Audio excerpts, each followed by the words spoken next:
Greetings, Captains! Update 0.11.3 brings super ships to the tech tree, a new collection on Dockyard, the continuation of the Italian destroyer arc, and other new features.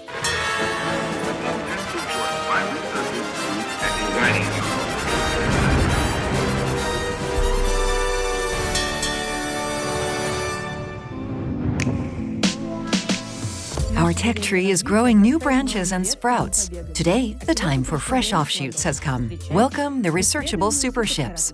Following continuous testing in various game modes, super ships have become a logical continuation of their respective branches. They will be available to players who have researched or purchased at least 3 Tier 10 ships and researched the prior ship in the corresponding branch. The economy of super ships has been implemented in a way to avoid their abundance in high-tier battles and to ensure that every battle at the helm of a super ship is carefully planned. They earn around the same number of credits as Tier 10 ships, but it costs twice as much to service them. In addition, their permanent camouflage doesn't reduce the service cost or increase the number of credits they earn, but it does apply a bigger XP bonus compared to permanent camouflages for Tier 10 ships. In Update 0.11.3, the Tech 3 will be topped with super ships that are probably already familiar to you: Satsuma, Hanover, Condé, Annapolis, Yamagiri, Zorki, United States, and Eagle. Future ships such as, for example, the announced British supercruiser Edgar and French super battleship Patry will pass a multi-stage testing procedure. The appearance of super ships in the tech tree represents an important step for our game. We'll be closely following their statistics and your feedback, and we'll introduce changes if necessary. Meanwhile, the British Clydebank Dockyard, where the construction of Marlborough has just ended, is ready for another ship to be laid down there.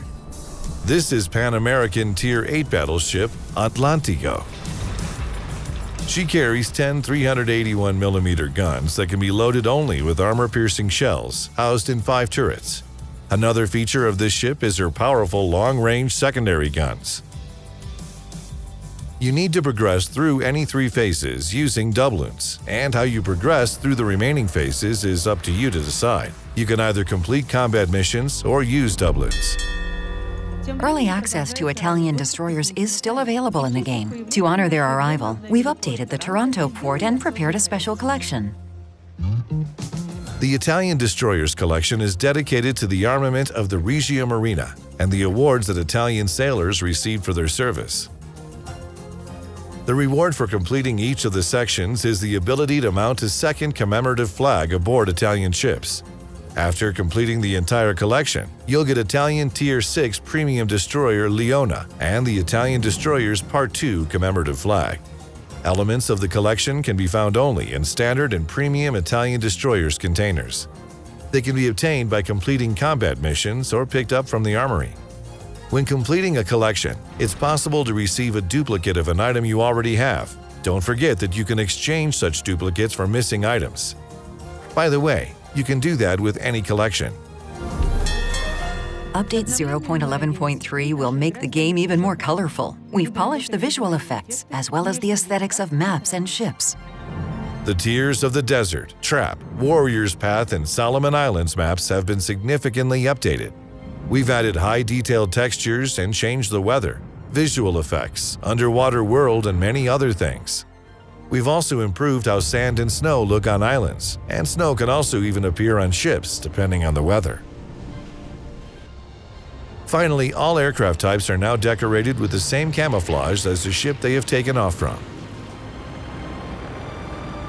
You'll find the remaining details on our website. That's all for today. Take care of yourselves and your close ones, Captains.